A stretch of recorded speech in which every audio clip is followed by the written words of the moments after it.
प्रत्येक मंत्री, प्रत्येक खासदार, प्रत्येक आमदार सांगतो आत्ता होणार, मग होणार, ते होणार. हा बायपास होता होता लोकांची बायपास होण्याची तयारी झाली. त्या प्रशासनाला जाग येणार तरी कधी सांगा आता तुम्ही.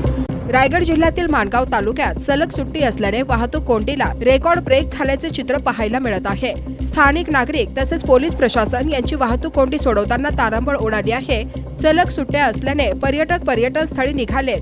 वाहनाच्या 5 किलोमीटर पर्यंत रांगा लागल्याचे सध्या चित्र आहे. माणगाव अंतर्गत रस्ते त्याचप्रमाणे बाजारपेठमध्ये वाहतूक कोंडी झाल्याचं पाहायला मिळत आहे. स्थानिक नागरिक या वाहतूक कोंडीला कंटाळले असून संतप्त प्रतिक्रिया देत आहेत.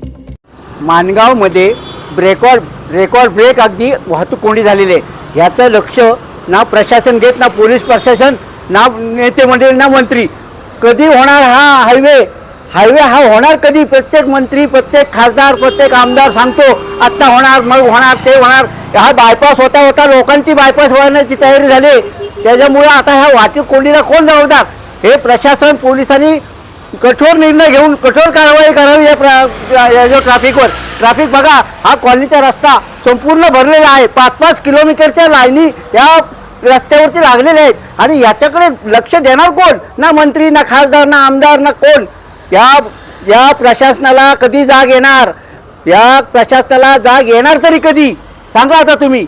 प्रशासनाने याच्यावर लक्ष घालावं, तातडीने कारवाई करावी. पोलीस प्रशासनाने जास्त लक्ष द्यावं. तो जो सरळ मार्ग आहे निजामपूर रोड, तो सरळ त्यांनी बामणोल मार्ग हरेश्वरला जाणारे लोक त्या माहिती असताना देखील त्या इकडे मधोमध्ये रस्त्याच्या गाड्या टाकतात आणि ट्रॅफिक ब्रेक करून टाकतात. तुम्ही पाहत आहात विस्टा न्यूज मराठी.